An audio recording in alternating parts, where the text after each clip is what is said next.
ეთერშია კურიერი 3 საათზე ახალ ამბებს თამარ ურუშაძე გაგაცნობთ. დროებითი საგამოძიებო კომისიის ხდომაზე ნავთლუღის სპეცოპერაციის საქმე განიხილეს. დეპუტატებმა ოთარ სურმანიძეს და მიხეილ ართმელაძეს მოусმინეს, რომლებმაც მათი ოჯახის წევრების უფლებების შელახვის ფაქტებზე ისაუბრეს. ოთარ სურმანიძემ გაიხსენა 2006 წლის 12 იანვარს განვითარებული მოვლენები, როდესაც მისი შვილი ორ ახალგაზრდასთან ერთად კუდის სპეცოპერაციის დროს მოკლეს. გამოძიება 2014 წელს ჩატარდა და სამივე ინსტანციის სასამართლომ კუდის მაშინდელი მაღალჩინოსნები, მათ შორის დათა ახალაია დამნაშავეცნო ჯგუფურად დამამძიმებელ გარემოებებში ჩადენილი 3 პირის განზრახველობაში, მტკიცებულებათა ფალსიფიკაციასა და სამსახურებრივი უფლებამოსილების გადამეტებაში. უმაღლეს საკანონმდებლო ორგანოს და კესო ქაფიანძეს ჩართვავთ ახლა პირდაპირ ეთერში, კესო დეტალებს ველოდებით ჩვენგან. ოთარ სურმანიძემ განაცხადა, რომ მის შვილს რომან სურმანიძეს არათუ კავშირი არ ჰქონია რუსთავის ციხესთან და ციხის ბუნდთან, არამედ ის პირველად სწორედ 2006 წლის 12 იანვარს ჩამოვიდა თბილისში, რა დროსაც ის თავის ორ მეგობართან ერთად ნავთლუღის მიმდებარე ტერიტორიაზე ეგრეთ წოდებული სპეცოპერაციის დროს მიბჯენით განზრახ იქნა მოკლული. მან ასევე ისაუბრა მკვლელობის შემდეგ პერიოდზე, როგორც მან აღნიშნა, მისი შვილის დასახიჯრებული გვამის დასვენების დროს მასზე მიმდინარეობდა სიტყვიერი შეურაცხყოფა, მას და მის შვილს უწოდებდნენ ტერორისტებს. მან ასევე გაიხსენა იმ შანტაჟისა და ზეწოლისა და მუქარის ფაქტები, რომელსაც ადგილი ჰქონდა მისი ოჯახის წინააღმდეგ, რათა გაჩუმებული იყვნენ, არ ესაუბრათ ამაზე ხმამაღლა და არ მოეთხოვათ გამოძიება. მან აღნიშნა, რომ მისი დანარჩენი ორი შვილი სიცოცხლის ხელყოფითაც ემუქრებოდნენ, რათა გაჩუმებული იყვნენ და სწორედ ამიტომ მოუწიათ მას და მის შვილს ქვეყნის დატოვება. ითხრეს, რომ თბილისში რაღაც შეხლა შემოხლა მოხდაო, ბიჭებმა რაღაც დააშავესო და დაჭერილი არიან და წავიდეთ. უნდა ბავშვები უნდა ვნახოთ. რომ მივედით, ესე იგი შენობასთან რომ მივედით, მივხვდი რომ ეს პოლიცია არ იყო, ბავშვები დაჭერილი არ იყვნენ, ეს იყო სავადმყოფო. შევდივართ ამ მორგთან, მიხსნია რომ ეს აქ 3 ახალგაზრდა იყო და სპეცოპერაციის დროს ორ მხრივი სროლის შედეგად დაიღუპნენ. მანახეს სამე მე მომიცანე გორგაძეს და ართმელაძეს, მე ამოვიცანე, თორემ იგენი ვინც რომ დახოცა აზრზე არ იყვნენ, ის ორი გვამი ვინ იყო. ახლა ამ დარს არ მატანებენ. რაღაც საბუთები ყოფილა შესაძლებელი. ბევრი რომ არ გავაგზავნოთ, რაც იყო საბუთები გავაკეთე და დავასვენე და წავიყვანე ეს ბავშვი. ჭიშკართან ორი პოლიციელი ხდება, ჩემს ეზოში მე არ მიშვებენ, კაცო. მკვდარი რომ შევიტანო, ჩემს ეზოში მე არ მიშვებენ, რომ ტერორისტი ყოფილა ეს ბაღანა და თურმე სახლის გაჩხრეკა უნდანან და პადვალში შესვლა უნდანან და ისე დავასაფლავე, ორი პოლიციელი ჩემს ეზოს არ მოცილებია. მაგრამ მე ხომ ვიცი რომ ჩემი ბავშვი უდანაშაულოა.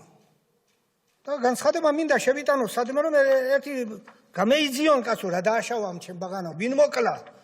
რომ პასუხი ვაგო, ამ ბოდიში მოუხადო, ჩემი ბაღნის ხელიდან გასროლი ტყვიას ვინ ემსხვერპლა. საღამოს გამოვდივარ რომ მატარებელს გამოვყვე თბილისში და პოლიციაში განაცხადი შევიტანო. ტელეფონში შემოდის დახურული სკრიტი ნომერი და მეუბნება. დაბრუნდი უკან, თუ გინდა რომ დანარჩენი შვილები ცოცხალი გყავდეს. ამ ფერი 7 ჯერ მომიხდა.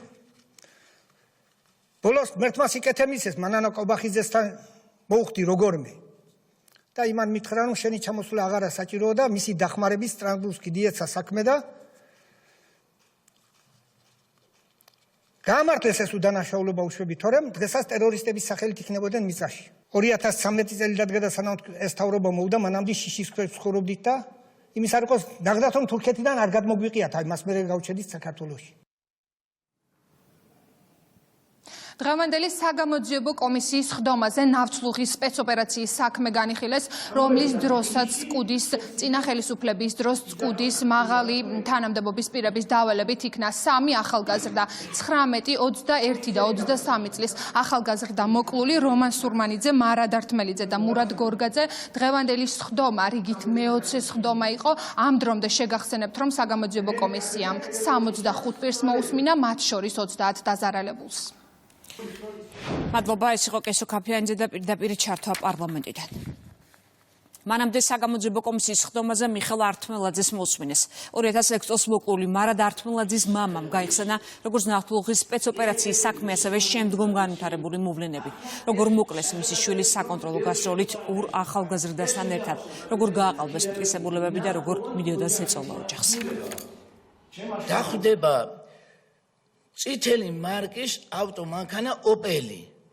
ალექსანდრე სუმბაძე, რომელსაც მართავს ალექსანდრე სუმბაძე, ოღონდ ისიც ძალოვანი ეს განკარგულებით გიორგი დგებუაძეს და დათაახლეას განკარგულებით ხდება ამ ფონი ჭალის ტრაფარეთთან. იქედან ეს სამი ბიჭი, ჩვენი ბიჭები ჩასვა ავტომანქანაში ამ ალექსანდრე სუმბაძემ ბრძანებას გასცემენ, რომ სანამ ჩვენ არ გეტყვით, მანამ ეს ბიჭები ატარეთ თბილისის ქუჩებში გიორგი დგებუაძემ გასცა ბრძანება, რომ უკვე მსხვერპლები მომიყვანეთ აქა.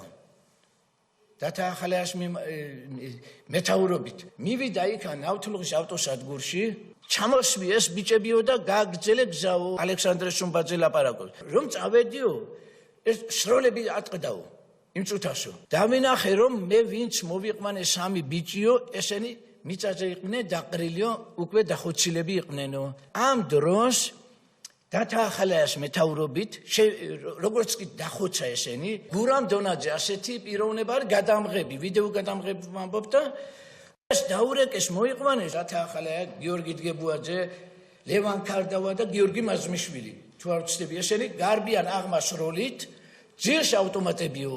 ესე იგი ბრალდებას უყენებენ, ვითომ ამ ბიჭებს ავტომატები გააჩნდათ. ამ დროს სამივე უკვე გარდაცვლილია. დიდი ხნის და მეორეთ მიდიან, სცენარი დადგეს, ყალბის სცენარი. დათაახლეა დგება ასე, დასცინის, უდრებს დასცინის და ავტომატს როლობს ასე და იცინის. ერთ-ერთმა გამოძიებით დაუდგენელმა პიროვნებამ შავი ჯიპიდან ამოიღო სუმკა, რომელშიც ეწყო მოკლე სახის ავტომატები და მიიტანა და თვითეულს გვერდზე დაუწყო. მიცვალებულებს ვამბობ. ეს ჩემმა მეუღლემ ცხონებულმა, რომ ნახა შვილი ესე იგი ცოცხალი აღარ იყო, ჩარიელი ფუტლი არ იყო. ამოცილი ქონდა ყველანაირი, რომ სწორად დავხსნათ, სწორად გავიგოთ და იმ თოკით იყო მოკერილი მეთქი. ამაზე ჯანმრთელია ახალგაზრდა ქალი, ამაზე ესე იგი ვეღარ გაუძლო და გაიტიშა. მე აღარ მოიგეთა ამ მეუღლემ. ხმის ამოღების უფლებას არ გვაძლევდნენ ვინმე, ზეწოლა გქონდა, ტერორი გქონდა. აი სისხლიანი რეჟიმო, ჯალათებო. თქვენ შვილებს ტუჩებში კოცნით და ჩვენ შვილებს საფლავებზე ვკოცნით. რამდენი უდანაშაულო და შავებით შემოსეთ, თქვენ ხართ ესე. რამდენი უდანაშაულო დედას მოუსწრაფეთ სიცოცხლე და დაასამარეთ. რამდენი უდანაშაულო ოჯახი გააპარტახით, განადგურეთ. ჯალათებო, თქვენ მორალ ღირსება და გარგულებო, თქვენ კიდევ გამოდიხართ, კიდევ პოლიტიკაში ჩამოდიხართ და მცდელობა გაქვთ ხელისუფლებაში დაბრუნებისა. დროებითი საგამოძიებო კომისიის ხდომაზე დეპუტატებმა მიხეილ ართმელაძეს შეკითხვებიც დაუსვეს. კომისიის წევრებმა წინა ხელისუფლების დროს ჩადენილ სხვა დანაშაულებზეც ისაუბრეს და მიმართეს დიპლომატიური კორპუსის წარმომადგენლებს შეაფასონ ის მძიმე ისტორიები, რომლებსაც კომისია განიხილავს. ჩემი ახლის განმავლობაში, მას შემდეგ რაც თქვენ ჭირისუფალი ბრძანდებით. ვინმე აი ამ ჯალათების პარტიიდან თუნდაც ერთი ადამიანი მაინც ვინმე მოვიდა და მოგისამძიმრათ ამ პატიება გთხოვათ? არანაირი პირიქით რა ვთქვი და არჩევნებზე შეურაცხყოფას მაყენებ და ხელ და ხელ ჩხუბით. აი ამ ჭირისუფალ ხალხს თვალებში ჩახედეთ და კიდევ ბედავენ ეს არაკაცები. და იძახიან, რომ რაღაცები დადგმული არის და კიდე ქილიკობენ. სანამ პირში სული მიდგას, ორ შვილს ფიცავარ. ვერ რასოდეს ესენი, სადმე კი არ მოვლენ. ჩვენ ყველაფერს გავაკეთებთ და მე პირადად, აი გეუბნებით და პირდები. ყველაფერს გავაკეთებთ, იმიტომ რომ არასოდეს არ დაბრუნდეს ეს ყველაფერი. ადამიანი, რომელიც თქვენ ახსენეთ, მასტერა, იგივე გიორგი დგებუაძე. ეს არის ადამიანი, რომელიც მონაწილეობს პაატა ქარდავას მოტაცებაში, დახვრეტაში და ზღვაში გაქრობაში. დავით ცინდელიანის მოტაცებაში, დახვრეტაში და ზღვაში ჩაგდებაში. როინ შავაძისთვის 23 ტყვია ქონდა მორტყმული, მე მგონი იმის მოტაცებაში და იმის დახვრეტაში და ეს სამი ბიჭი, მათ შორის ერთ-ერთი თქვენი ბიჭი. ეს იყო ადამიანი, რომელიც გეგმავდა ბადრი პატარკაციშვილის მკვლელობას. ამ ამბავზე დადგენილია სასამართლოს მიერ უტყუარად, რომ არა მხოლოდ ფონიჭანალაში მოხდა მათი დაპატიმრება და მოყვანა მერე და დახვრეტა ნავთლუღის ბაზრობასთან, არამედ შემდეგ დათაახალაია მივიდა მურად გორგოძესთან და საკონტროლო გასროლა გაუკეთა და შემდეგ თქვენ შულს და მეორე მეგობარს ასევე საკონტროლო გასროლები გაუკეთა თქვენ სხვა თანამშრომლებმა. მინდა მიმართო ევროკავშირის ელჩს, გერმანიის ელჩს და ყველა იმ ელჩს, რომელიც პირდაპირ უჭერს მხარს ნაციონალურ მოძრაობას. რამდენი ადამიანი უნდა მოვიდეს კომისიაზე, რამდენი მოკლული შვილის მამა, რამდენი მოკლული შვილის დედა, რამდენი განადგურებული ოჯახში დარჩენილი ჯერ კიდევ ცოცხლად და დაზიანებული ადამიანი, რამდენი ქონება წართმეული ადამიანი, მორალის მქონე ადამიანი, რომელიც ჯერ კიდე თავს იკავებდა ზოგი მოსვლას, რამდენი უნდა მოვიდეს, გითხარით ბატონებო, რომ თავი დაანებოთ აი ამ ნაციონალური მოძრაობის როგორც დამნაშავე რეჟიმის მხარდაჭერას. უბრალოდ ციფრი დაგვისახელონ, რამდენი უნდა იყოს, იმიტომ რომ სამწუხაროდ ამ კომისიის ვადა არ ეყოფა იმას, რასაც ჩვენ უყურებთ. არ ეყოფა იმას, რომ აი ეს ადამიანები ბოლომდე მოვიდნენ და ამოვწუროთ ეს თემა. დროებითი საგამოძიებო კომისიის შესახებ დღეს სასამართლოს სხდომაზე ისაუბრა მიხეილ სააკაშვილმა. კლინიკა ვივა მედიდან ჩართვის დროს ექს-პრეზიდენტმა პოლიტიკური განცხადებები გააკეთა. მისი თქმით, საგამოძიებო კომისია არალეგიტიმურია და მისი ამოცანა ნაციონალური მოძრაობის განადგურებაზე მეტია. რუსეთი ითხოვს უკრაინას დენაციფიკაციას და საქართველოში ამ დენაციფიკაციას რეალურად ახორციელებს. წერია კიდევაც ევროპის სახალხო პარტიის, ევროპის ყველაზე დიდი პოლიტიკური გაერთიანების რეზოლუციაში, რომ იყენებენ ამ ეგრეთ წოდებულ კომისიას უკანონო პარლამენტში შექმნილი ხაზგასმითარი კომისია, უკანონო ერთპარტიულ პარლამენტში შექმნილი ეგრეთ წოდებული საგამოძიებო კომისია, რომლის ამოცანა არის ნაციონალური მოძრაობის განადგურება. ეს ბევრად უფრო ფართოა ვიდრე ნაციონალური მოძრაობის განადგურება, ან ჩემი განადგურება, ეს არის ქართველი ხალხის გენეტიკური კოდის გამოცვლა. განცხადება, იღებენ რეზოლუციას, სადაც მოწმედ მოიყვანენ ხოლმე კოლექტიური ნაცმოძრაობის წარმომადგენლებს და ერთი დიდი ჩაკეტილი წრე არის. მელამ თავისი კუდე მოწმედ მოიყვანო, სულ ამ რეჟიმში არიან ეს ადამიანები და რეალურად პირიქით საკუთარ თავს ამხელენ, რომ ერთი ხელისგან იმართებიან როგორც ჩვეულებრივი მარიონეტები. და რა უნდა ვილაპარაკოთ იმ იპიპის რეზოლუციაზე, სადაც მიხეილ სააკაშვილი თურმე პოლიტპატიმარი ყოფილა ის ადამიანი, რომელმაც დაანგრია, ჩამოშალა მთელი ჩვენი ქვეყანა. გერმანიის სადაზვერვო სააგენტო პარტია ალტერნატივა გერმანიისთვის ექსტრემისტულ ორგანიზაციად გამოაცხადა. ინფორმაციას საერთაშორისო მედია ავრცელებს. სადაზვერვო სააგენტო, რომელიც პასუხისმგებელია გერმანიის კონსტიტუციური წყობის დაცვაზე, აცხადებს, რომ ეს ნაბიჯი ინტენსიური და ყოვლის მომცველი შესწავლის შემდეგ მიიღო. გადაწყვეტილებას სააგენტოს საშუალებას აძლევს უკეთ გააკონტროლოს პარტია, რომელმაც ბუნდესტაგის არჩევნებში მეორე ადგილი დაიკავა. მედია წერს, რომ ხელისუფლებას გაუადვილდება საიდუმლო მეთოდების გამოყენება პარტიის მონიტორინგისთვის.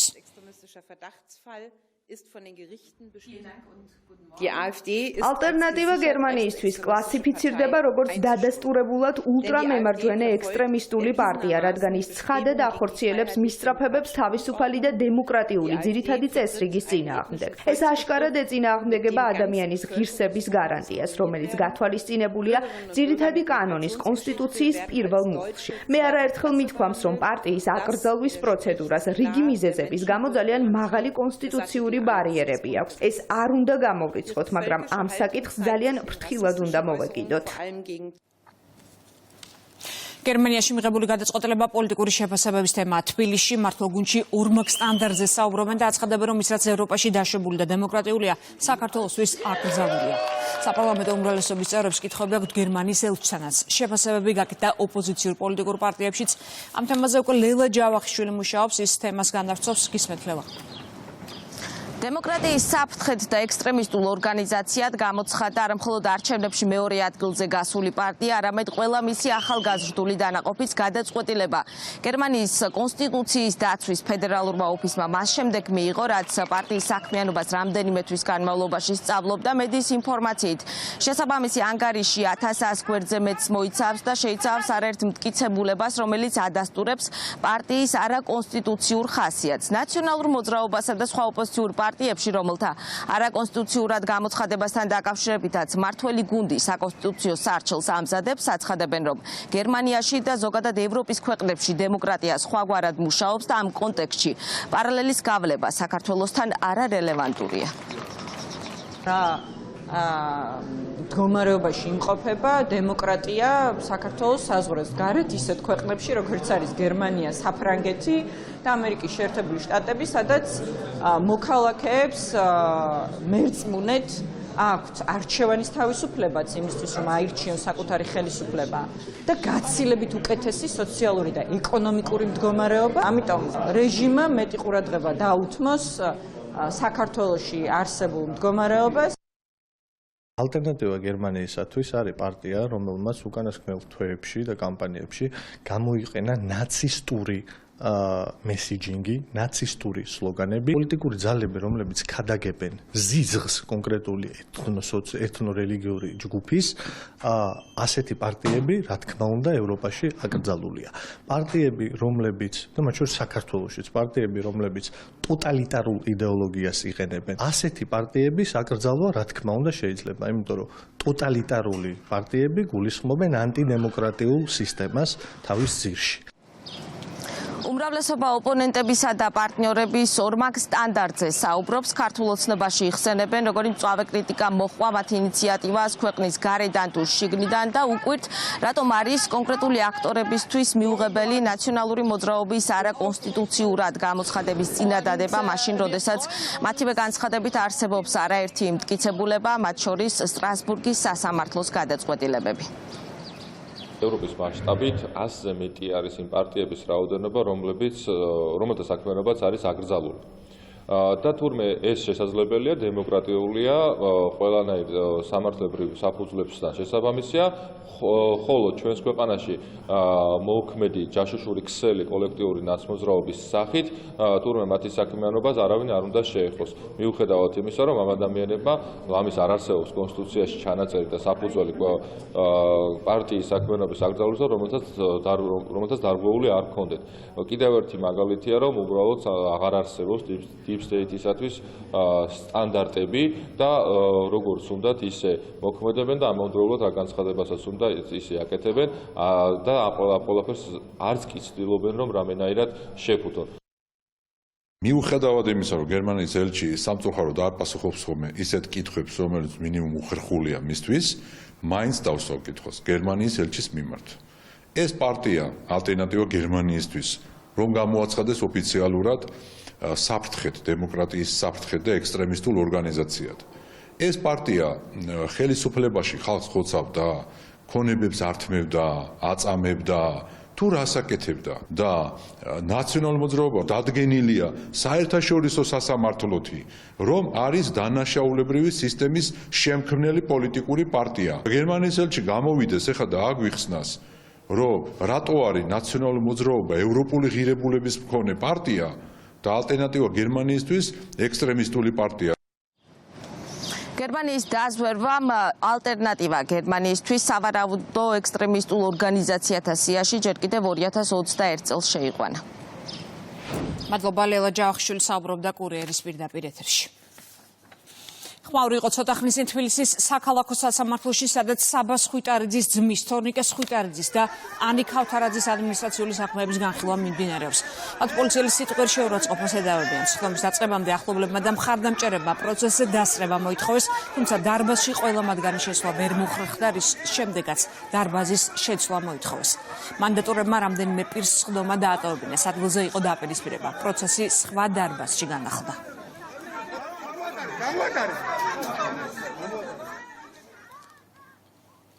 საქალაქო სასამართლომ წინასწარ პატიმრობაში დატოვა საპროტესტო აქციების დროს დაკავებული ზვიად ცეცხლაძე და მასთან ერთად დაკავებული კიდევ 7 პირი. დღეს აღკვეთის ღონისძიების გადასინჯეს დაკმაყოფილდა პროკურატურის შემადგენლობა, რასაც არ დაეთანხმა დაცვის მხარე.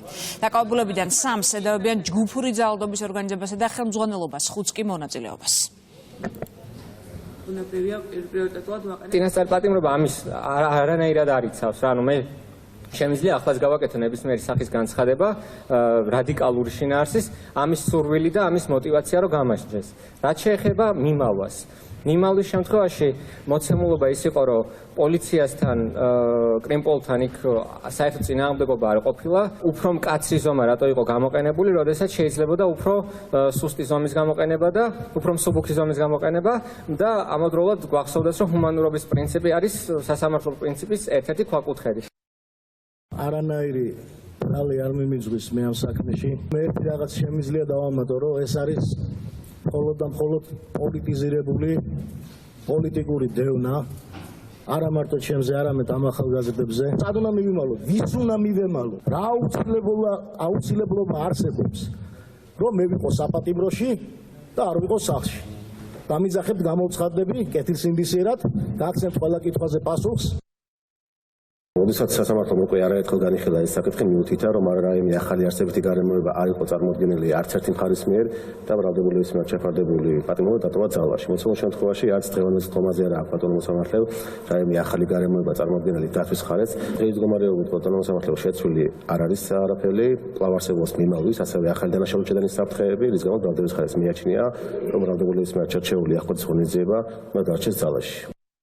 დასაბუთებული ვარაუდის სტანდარტით და უდანაშაულობის პრეზუმპციის გათვალისწინებით კვლავ არსებობს საფრთხე, რომელიც ყველაზე მომეტებულია მოცემულ შემთხვევაში ეს არის ახალი დანაშაულის შადენის საფრთხე ერთობლიობაში კუმულაციურად მინიმალურად, თუმცა მაინც არსებობს მიაჩნიეს სასამართლოს გარკვეულწილად მინიმალური საფრთხე. გამომდინარე აქედან სასამართლო მიხემძღვანელა რა საქართველოს სისხლის სამართლის საპროცესო კოდექსის 205-206-221 მიმართულებით ადგილზე თათბირი დაადგინა, რომ ბრალდებულების მიმართ გამოყენებული აღკვეთის ღონისძიება პატიმრობა დარჩეს უცვლელი. საქალაქო სასამართლოში გიორგი ჩიკოიძის და ირაკლი პაპიაშვილის პროცესი გაიმართა. დასკვნითი სიტყვა თქვა ბრალდების მხარემ. სხდომას არ დასრებია გიორგი ჩიკოიძე, რომელიც მოსამართლემ მანამდე დარბაზიდან გააძევა. ჩიკოიძე დაკავებულია მის ბიზნეს პარტნიორს კი 100,000 ლარიანი გირაო აქვს შეფარდებული. მომდევნო სხდომაზე დასკვნით სიტყვას უკვე ადვოკატები იტყვიან. გამოძიება დაკავებულებს დიდი ოდენობით თანხის მითვისებას და გაფლანგვას ედავება. ოფიციალური ინფორმაციით ჩიკოიძემ და მისმა ბიზნეს პარტნიორმა, რომლებსაც ელდ ბილდინგისთვის იახტა უნდა ჩამოეყვანათ, ვალდებულება არ შეასრულეს და არც თანხა დააბრუნეს. ჩიკოიძეს გირაო ჰქონდა შეფარდებული, თუმცა პროკურატურის ინფორმაციით ის ქვეყნის დატოვებას ცდილობდა, რის გამოც დააკავეს. პირველ ტრანში განხორციელებული იყო, მათ შორის იყო ხელშეკრულება გაფორმებული, რასაც ასევე რომ ეკითხებოდით მტკიცებულების წარმოდგენილი იქნება, სადაც ორივე მხარე აღიარებს, რომ იყო თანხა დავალიანება ჰქონდა და აპირებდა ამ დავალიანების დაფარვას დაწყებული იყო პირველ ტრანში 50,000 ევროს ეკვივალენტი ლარში გადარიცხული. ვინ გადარიცხა? გადარიცხული ქონდა გიორგი ჩიკოიძე. ირაკლი პაპიაშვილის მიერ იყო გადარიცხული. აღნიშნული პირები გვიგზავნიდნენ ვიდეო მასალას, თითქოს და ეს იახტის ტრანსპორტირება ხორციელდებოდა, თითქოს და იყო თურქეთის წყლებში, თითქოს და გადასულები იყვნენ სარფის მეორე მხარეს, ან თურქეთის მხარეს და იქედან გვიგზავნიდნენ ვიდეო მასალას, რომ რამოდენიმე დღეში მოხდებოდა მისი ბათუმში შემოყვანა. თვითონ მათაც აღიარეს, რომ რეალურად იახტა არ არსებობდა და დანახმა იყვნენ მოეხდინათ თანხის დაბრუნება, დღეის მდგომარეობითაც იახტა არ არის მოყვანილი და არც თანხა არ არის დაბრუნებული. დაზემოთ იახტის წარმომადგენლები გვიმარტავენ და გვეუბნებიან, რომ აღნიშნული პირები არ იყვნენ და არც არასდროს ყოფილან მათი ორგანიზაციის ოფიციალური წარმომადგენლები. წარმოდგენილი მტკიცებულებებით ცალსახად დასტურდება, რომ მათ მიერ ჩადენილი არის სისხლის სამართლის კოდექსით გათვალისწინებული დანაშაული და არანაირი სამოქალაქო ურთიერთობა მათ შორის დანაშაულის ჩადენის შემდგომ თავისთავად არ არსებობდა. ბრალდების მხარის მიერ წარმოდგენილი იქნა როგორც მოწმეთა ჩვენებები, ასევე წერილობითი მტკიცებულებები, მათ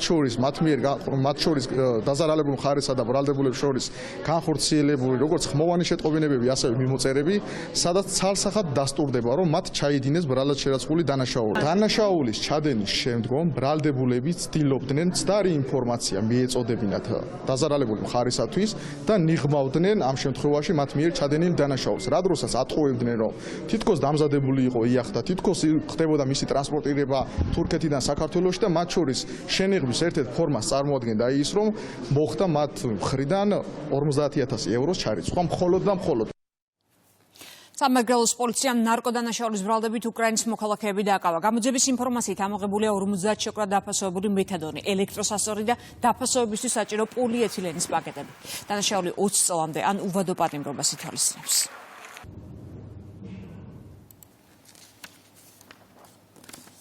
პედოფილის სექსუალური გამოძალვის და გარყვნილი ქმედების 5 ფაქტი გამოავლინა სპეციალურმა საგამოძიებო სამსახურმა. დაკავებულია 40 წლის მამაკაცი. გამოძიების ინფორმაციით ბრალდებული Facebook-ის და Instagram-ის ყალბი ანგარიშებით 14 წლამდე გოგოებს ეცნობოდა, უმალავდა ასაკს, ვინაობას და უგზავნიდა პორნოგრაფიული შინაარსის ფოტო-ვიდეო მასალას. მან მოზარდები აიძულა გაშიშვლებული იყვნენ და ფოტო და ვიდეო მასალა გაეგზავნათ. დანაშაული 12 წლამდე პატიმრობას ითვალისწინებს. დაკავებული 40 წლის ბრალდებული Facebook-ისა და Instagram-ის ყალბი გვერდების მეშვეობით 14 წლამდე ბავშვს უკავშირდებოდა. უმალავდა საკუთარ ასაკს და ვინაობას, წერდა სექსუალური შინაარსის მესიჯებს და პორნოგრაფიულ ფოტო და ვიდეო მასალას უგზავნიდა. ჩხრეკის შედეგად აღმოჩენილია მიმოწერები ათეულობით არასრულწლოვანთან და ნანახია პორნოგრაფიული და ინტიმური შინაარსის ფოტო და ვიდეო მასალა, რომელსაც ბრალდებული წლების განმავლობაში უკანონოდ მოიპოვებდა. პედოფილიაში მხილებული ბრალდებული დაკავებულია. მამაკაც ბრალდება პედოფილიის, ასევე გარყვნილი ქმედების 5 ეპიზოდზე წარედგინა. დანაშაული 12 წლამდე თავისუფლების ალყეთას ითვალისწინებს. მსოფლიო ბანკის შეფასებით 2024 წელს საქართველოში სიღარიბის საერთაშორისო დონის მაჩვენებლები ახალ ისტორიულ მინიმუმამდე შემცირდა. საერთაშორისო საფინანსო ინსტიტუციამ საქართველოს შესახებ ახალი მოხსენება და პროგნოზები გამოაქვეყნა, რომლის მიხედვითაც გაუმჯობესების ტენდენცია 2027 წლის ჩათვლით გაგრძელდება. მოხსენების მიხედვით უკიდურესი სიღარიბის საერთაშორისო ზღვარს მიღმა მყოფი მოსახლეობის ნაწილმა 2 წელში 2.5-ჯერ დაიკლო და 2024 წელს 1.8%-ს გაუთანაბრდა. პროგნოზით მაჩვენებელი 2025 წელს 1.4%-მდე შემცირდება, 2027 წელს კი 1.1%-ს გაუტოლდება. საქართველოში სიღარიბე კლების ტენდენციას განიცდის, რასაც ხელს უწყობს ძლიერი ეკონომიკური ზრდა და შრომის ბაზარზე გაუმჯობესება. 2017 წლიდან 2023 წლამდე სიღარიბის მაჩვენებელი, რომელიც განისაზღვრება საერთაშორისო სიღარიბის ზღვრით, რომელიც დღიური მოხმარების კუთხით $6.95 ნაკლებია, 53.9%-დან 40.7%-მდე შემცირდა. ქვეყანამ კეთილდღეობის სხვაობა 2017 წლის 5.1-დან 2023 წელს 4-მდე გააუმჯობესა. ეკონომიკური წინსვლისა და მთავრობის ჩარევის კომბინაციის წყალობით. ეკონომიკურმა შესაძლებლობებმა, შრომითი შემოსავლების ზრდამ და სამთავრობო პროგრამებმა ხელი შეუწყო სიღარიბის შემცირებას საქართველოს ოჯახებში. მიზნობრივი სოციალური დახმარების პროგრამამ წარმატებით მიაღწია ღარიბ ოჯახებს, თუმცა მისი დაფარვა შეზღუდული რჩება. მსოფლიო ბანკმა გამოაქვეყნა სიღარიბის მაჩვენებლები, საერთაშორისო მაჩვენებლების სიღარიბის დონეზე საქართველოში. სამივე მაჩვენებელი საქართველოში არის ახალ ისტორიულ მინიმუმზე და გაუმჯობესებული არის მკვეთრად და არის პროგნოზი 2027 წლის ჩათვლით, სადაც ასევე მკვეთრი და მნიშვნელოვანი შემცირება იგულისხმება სიღარიბისა. სიღარიბის საერთაშორისო ზღვარს მიღმა, ანუ უკიდურეს სიღარიბეში ყოფთა რაოდენობა, პროცენტული მაჩვენებელი არის 2024 წლისთვის 1.8%, შედარებისას 2012 წელს იყო 10%-ზე მაღალი, შემცირებული 6-ჯერ ეს მაჩვენებელი და 2027 წლისათვის გახდება 1.1%, როგორც ამას მსოფლიო ბანკი პროგნოზირებს და სხვა მაჩვენებლებით სიღარიბისა არის შემცირებული. გარდა ამისა, მსოფლიო ბანკის მოხსენება არის სიღარიბისა და თანასწორობასთან დაკავშირებით, სადაც საქართველოს პოლიტიკა სოციალური დაცვის ზრუნვა სიღარიბის აკუფრისათვის არის დადებითად შეფასებული და მაღალი ეკონომიკური ზრდით, ძლიერი სოციალური ეკონომიკური პოლიტიკით საქართველოს შეძლებს და რა თქმა უნდა სიღარიბე დაიძლევა ქვეყანაში. თავდასხმა ზაპოროჟიეზე საოკუპაციო რეჟიმმა ქალაქს უპილოტო საფრენი აპარატებით შეუტია. დაშავდა 16 ადამიანი, დანგრეულია შენობები და სამოქალაქო ინფრასტრუქტურა. თავდასხმის სამიზნე საცხოვრებელი სახლები, კორპუსები და საგანმანათლებლო დაწესებულებები გახდა.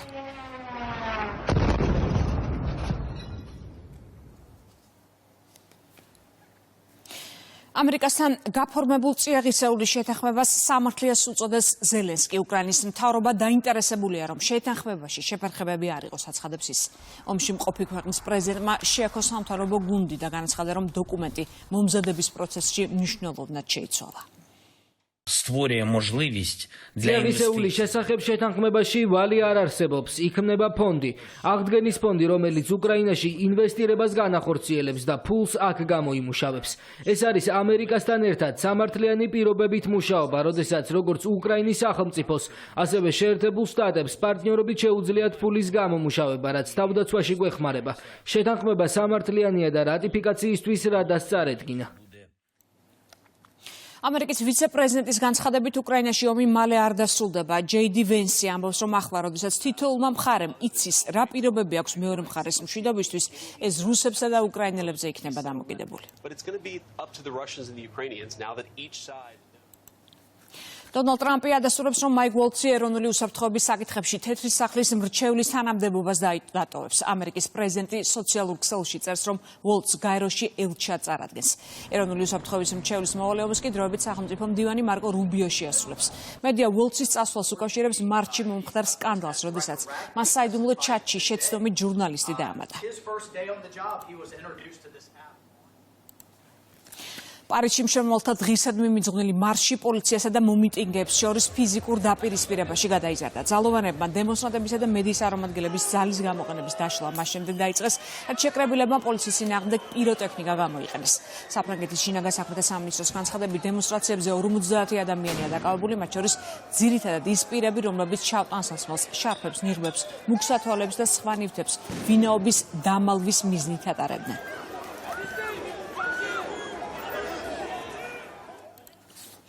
დაკავებები დასრულდა შრომის დღის აღსანიშნავად მოწყობილი მარში სტამბოლშიც. პოლიციამ ტაქსიმის მოედანზე 400-ზე მეტი ადამიანი აიყვანა. ქალაქში უსაფრთხოების საგანგებო ზომები მიიღეს. გადაიკეტა ქუჩების ნაწილი და მეტროპოლიტენის 7 სადგური. უყურებთ კურიერ 3 საათზე რეკლამის შემდეგ პირდაპირ ეთერში უბრუნდებით. პარლამენტში იურიდიულ საკითხთა კომიტეტის ხდომაზე დეპუტატებმა იმსჯელეს სამუშაო ჯგუფის შექმნაზე, რომელიც ტექნიკურად გადაამოწმებს მოსამართლეობის კანდიდატის თავსებადობას კანონის მოთხოვნებთან. რამდენიმე დღეში კი გაიმართება გასაუბრება არჩილ კოჭლამაზიშვილთან, რომლის კანდიდატურაც უზენაეს სასამართლოში ასარჩევად პარლამენტის იუსტიციის უმაღლესმა საბჭომ წარუდგინა. კოჭლამაზიშვილი 2020 წლიდან საქალაქო სასამართლოს სამოქალაქო საქმეთა კოლეგიის მოსამართლეა. თქვენის ნებართვით შინაგან საქმეთა სამინისტროს საგანგებო სიტუაციების მართვის სამსახურმა სახანძრო სამაშველო ავტოპარკი განაახლა. ბაზას ივეკო მაგირუსის 31 ახალი სახანძრო ავტომანქანა შეემატა. მანქანები სპეციალურად საქართველოსთვის არის შექმნილი და განკუთვნილია როგორც ტყის ხანძრების, ასევე ადაპტირებულ ურბანულ ხანძრებზეც. მაღალი გამავლობის სახანძრო ტექნიკა სხვადასხვა რეგიონში გადანაწილდება. შინაგან საქმეთა სამინისტროს საგანგებო სიტუაციების მართვის სამსახური აქტიურად აგრძელებს ავტოპარკის განახლებას. სამსახურმა შეიძინა 31 ერთეული სახანძრო ავტომობილი, რომელიც გათვლილია ტყის ხანძრების წინააღმდეგ საბრძოლველად. ასევე მინდა ვთქვა, რომ აღნიშნული ავტომობილები სრულად არის ადაპტირებული ურბანული ხანძრების მიმართულებითაც. მანქანები აღჭურვილია თანამედროვე ტექნოლოგიებით, რაც რა თქმა უნდა მნიშვნელოვნად გაზრდის ჩვენი სამსახურის შესაძლებლობებს, როგორც პრევენციული კუთხით, ასევე რეაგირების მიმართულებით. ასევე მინდა დავამატო, რომ წლის განმავლობაში არაერთი მნიშვნელოვანი განახლება იგეგმება როგორც ავტოპარკის, ასევე სპეციალური აღჭურვილობების მიმართულებით. აღნიშნული ავტომობილები ეფექტურია ტყის და ურბანული ხანძრების წინააღმდეგ ბრძოლისთვის, რაც რა თქმა უნდა უფრო გაადვილებს მეხანძრე მაშველების ყოველდღიურ საქმიანობას. ეკონომიკის მინისტრის მოადგილე ავიაკომპანიების წარმომადგენლებს შეხვდა. განიხილეს სამოქალაქო ავიაციის სექტორში მიმდინარე პროცესები. შეხვედრას სხვადასხვა სახელმწიფო უწყების წარმომადგენლების დაესწრნენ. მარიამ ქრივიშვილის განცხადებით ზაფხულში ავიარეისებს 60 სამგზავრო ავიაკომპანია 118 საჰაერო ხაზზე შეასრულებს.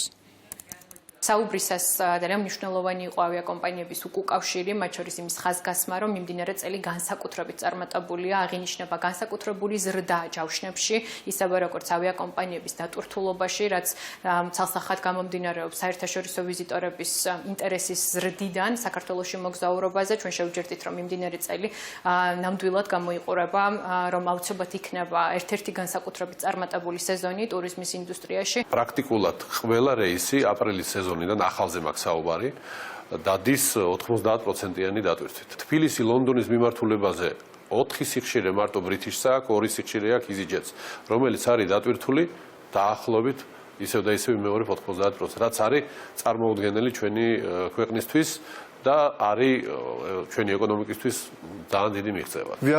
ჩვენ გავზარდეთ რეისები 14%-ით და იმედია ამ კვირის ბოლომდე ჩვენს თბილისის განრიგს კიდევ 2 რეისს დავამატებთ. მომდევნო თვიდან ბათუმის მიმართულებით კიდევ 3 რეისს დავამატებთ. ჯამში ამ სეზონზე საქართველოში 900,000-ზე მეტი ადამიანის გადაყვანას შევძლებთ. ბაზარზე მოთხოვნა იზრდება. ეროვნული ბანკის გადაწყვეტილებით ცეცხლის ერთი ფინანსური ინსტიტუტიდან მეორეში გადატანის შემთხვევაში წინსწრები დაფარვის საკომისიო 2-დან 0.5%-მდე შემცირდა. ცვლილება ეხებათ ფიზიკურ პირებს და იურიდიული პირების იმ ნაწილს, რომელთა ჯამური ვალდებულება 2 მილიონ ლარამდეა. ჩვენ მაქსიმალურად ვცდილობთ, რომ საფინანსო სექტორში კონკურენცია გავზარდოთ. ეს საკმაოდ ესეთი დიდი გამოწვევა არის ჩვენთვის. ჩვენი საბანკო სექტორი არის ძალიან ძლიერი, ძალიან სტაბილური, მაგრამ მაღალი კონცენტრაციით ხასიათდება, მაგრამ სრულიად შესაძლებელია ესეთი რეგულაციების წყალობით, თუნდაც იქ, სადაც საქმე ეხება საკომისიოებს, ჩვენ მაქსიმალურად ხელი შევუწყოთ კონკურენციას, ხელი შევუწყოთ მომხმარებლების დანახარჯების შემცირებას და მათ უფრო ფართო არჩევანს სხვადასხვა საფინანსო სექტორის წარმომადგენლებს სხვადასხვა ბანკ შორის აირჩიონ მისთვის საუკეთესო. 2 მაისი დაზღვევის დღეა. თბილისში დაზღვევის კვირეული იმართება. გაიმართა დასკვნითი ღონისძიება, რომელსაც დაზღვევის სახელმწიფო ზედამხედველობის სამსახურმა უმასპინძლა. ღონისძიებას დაესწრნენ სადაზღვევო სექტორის ეკონომიკური სფეროს საკანონმდებლო და აღმასრულებელი ხელისუფლების წარმომადგენლები.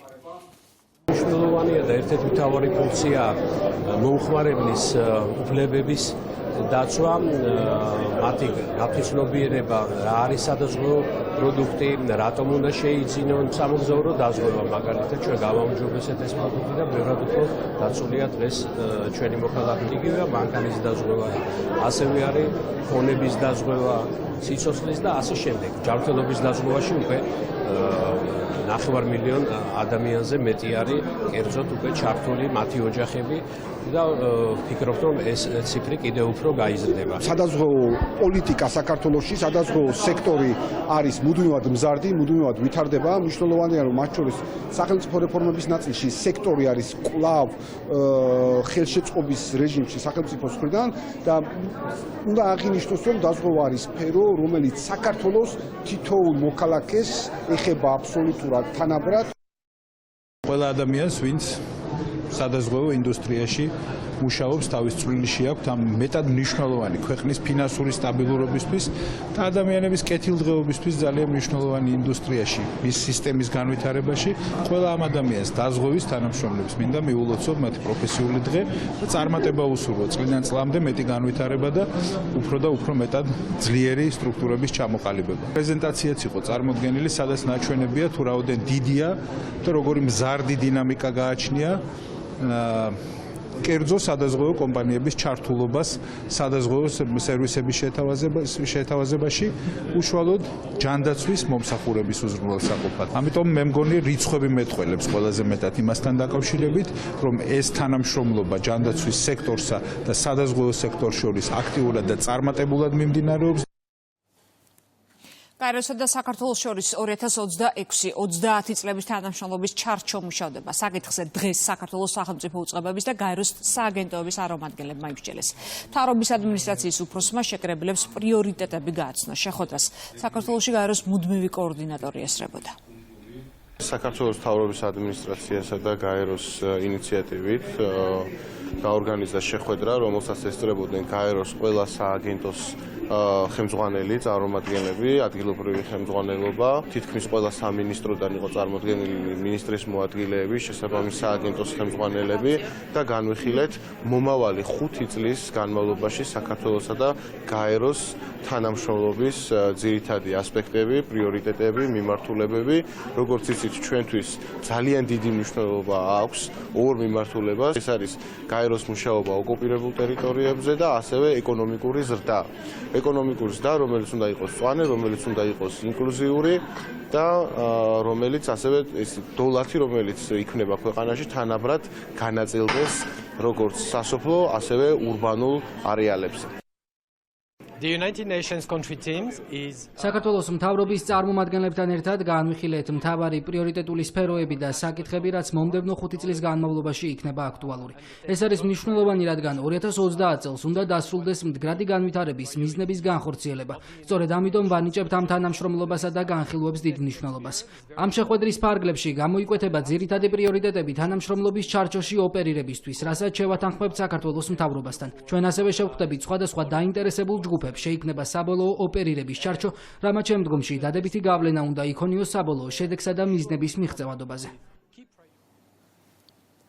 ქუთაისში გვირილობის დღესასწაული აღინიშნება. ღონისება ბაგრატის ტაძარში, ქალაქის დაღლისვით და ჩოხუსნების კურთხევით დაიწყო. მთელი დღის განმავლობაში არაერთი კულტურული, სპორტული, საბავშვო და გასართობი აქტივობა გაიმართება. მოწყობა ადგილობრივი მეწარმეების ნამუშევრების გამოფენა გაყიდვა. დღესვე დაჯილდოვდებიან ქუთაისის საპატიო მოქალაქეები. დღის ბოლოს თეთრი ხიდის მდებარე ტერიტორიაზე დაგეგმილია კონცერტი თბილისის ბიგ ბენდის მონაწილეობით.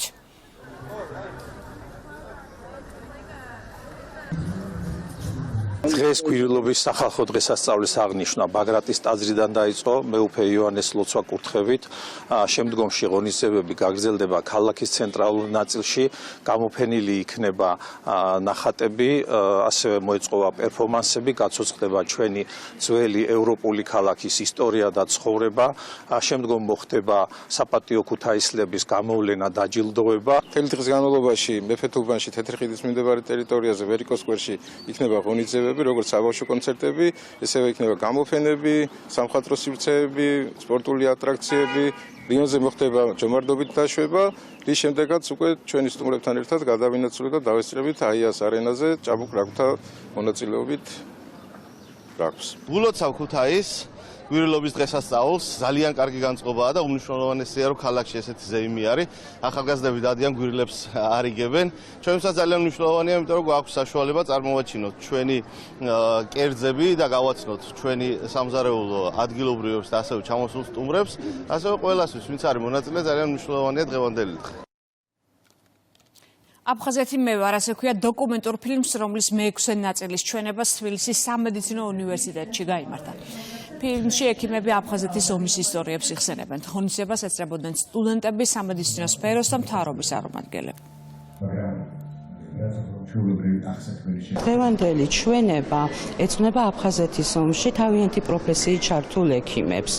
პროექტის მიზანი გახლავთ საზოგადოებამ გაიცნოს ეს ადამიანები, ჩვენი გმირი ექიმები, ჩვენი გმირი მეომრები, ჟურნალისტები, ის ადამიანები, ვინც ჩვენს უახლოეს ისტორიაში უდიდესი წვლილი შეიტანა, იბრძოდნენ ისინი მშვიდობისთვის, სიცოცხლის გადასარჩენად. ექიმებს ძალიან დიდი წვლილი მიუძღვით ადამიანების გადარჩენაში ორივე მხარეს და სწორედ ეს არის ყველაზე მნიშვნელოვანი ჩვენთვის, რომ ჩვენი ქართველი ექიმები ზრუნავდნენ არა მხოლოდ ქართველი მეომრების სიცოცხლის გადასარჩენად, არამედ ათობით და რა ვიცი, ასობით ადამიანი ყავთ გადარჩენილი იქით ამ მხარეს. ძალიან ემოციური და ძალიან მნიშვნელოვანი ფილმი არის. მნიშვნელოვანია, იმიტომ რომ ეს ფილმი კიდევ ერთხელ ხაზს უსვამს იმ დიდ ტკივილს და იმ დიდ ძალიან ტრაგედიას, რომელიც საქართველომ გადაიტანა იმ წლებში, როდესაც ეს ომი მიმდინარეობდა და ეს კონფლიქტი მიმდინარეობდა. ის იყო ბოლო ინფორმაცია კურიერი გემშვიდობებად 6 საათამდე, თქვენ კი დღის სხვა სიახლეებს გაიცანით ჩვენ ვებგვერდზე rustavy2.gr.